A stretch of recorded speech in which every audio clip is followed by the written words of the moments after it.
Hi, this is Dr. Kirk Megu, TV and podcast host and former university lecturer.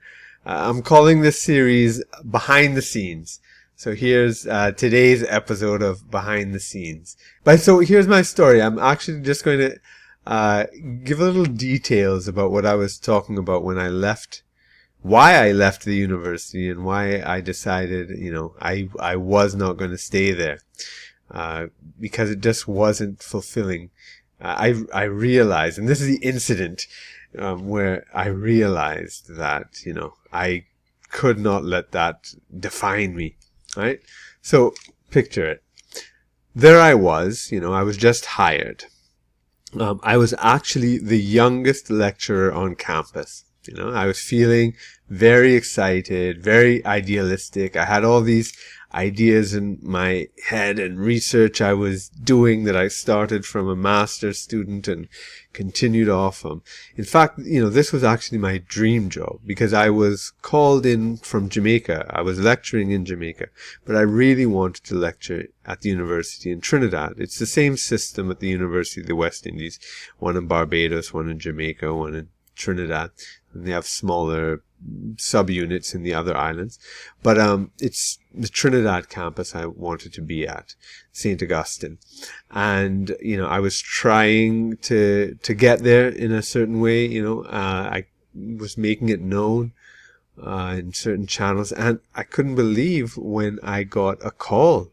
When I was in Jamaica, I was kind of giving up, but I got a call from the head of the Department of Sociology, and he asked me if I was interested in coming to take a position there, coming from Jamaica, and it was brilliant. I just couldn't believe it. Everything was falling into place. So I said, yes, definitely. So I went. But when I went there, unfortunately, all my idealistic ideas and enthusiasm was dampened by the realities.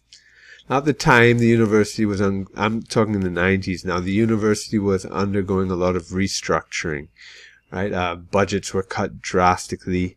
There was a whole question about, the relevance of the university, should it be more relevant? And that sounds like a good idea, but actually it meant, reducing quality in so many ways. And then also departments were being shut down and merged. So that means a new head of department would have to be chosen. So there was a lot of political jockeying there. And then, some of the lecturers, they were kind of lining up on one person's side or another person's side. So there's all this politics. And in the meanwhile, intellectual life was being ignored. Nobody was doing any research of note. There was no real, discussions and debates and seminars of any note whatsoever. It was, just intellectually dead in so many ways.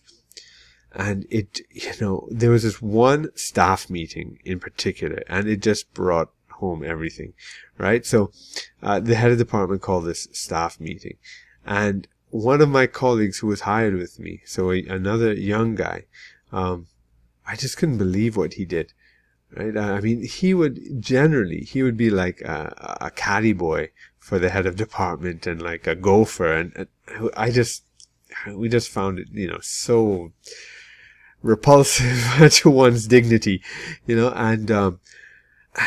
and he would always, be literally carrying his bags and putting it down for the head of department. And then, whenever the head of department would, make some contribution or speech or whatever in the meeting, he would, raise his hand and say, "Oh, I'd just like to say what an amazing contribution that was," or something like that, something praising of it.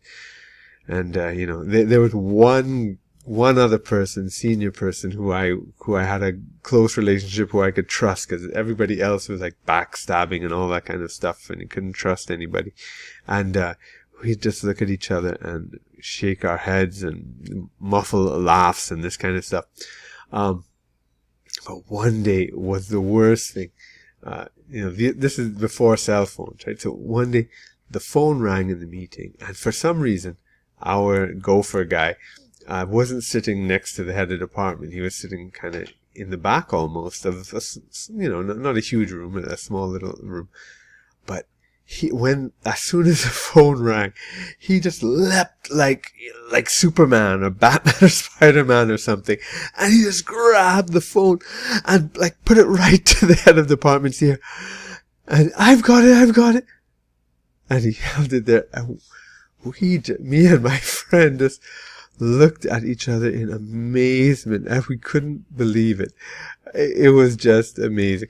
And I just realized there, this environment was totally poisonous, and the university was just going in the wrong direction. And it just made me question everything about what my career would actually be like at the institution. If I just kept on the same conventional path and trying to, go for tenure and be the head of department and then up into admin or whatever, be professor or whatever, and have to play all these games because there are so many games being played.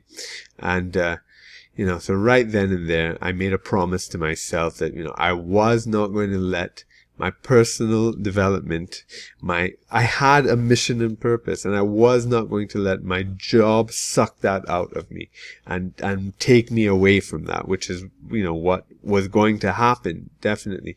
I wanted to stay true to my mission and purpose, of which being an intellectual was a part of it.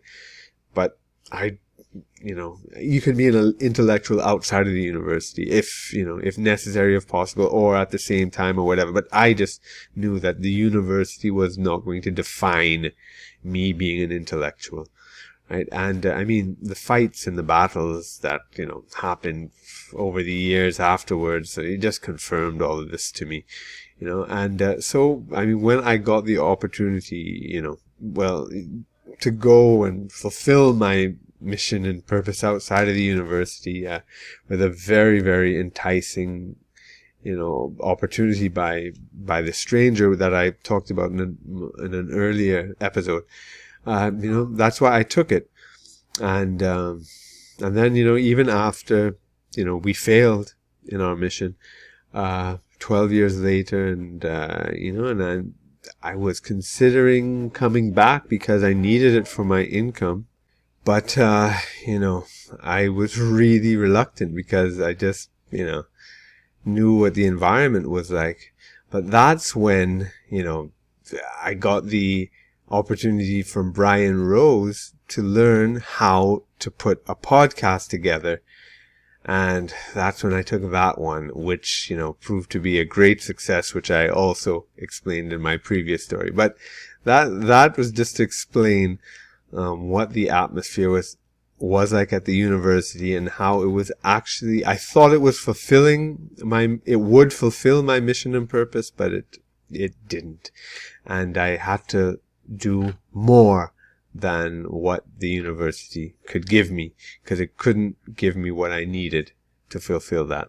So that's the story behind my Bulletproof podcast formula product. So wait for it as it comes out, but this is all the behind the scenes stuff. So I hope you enjoy this, and I'll talk to you later. Bye.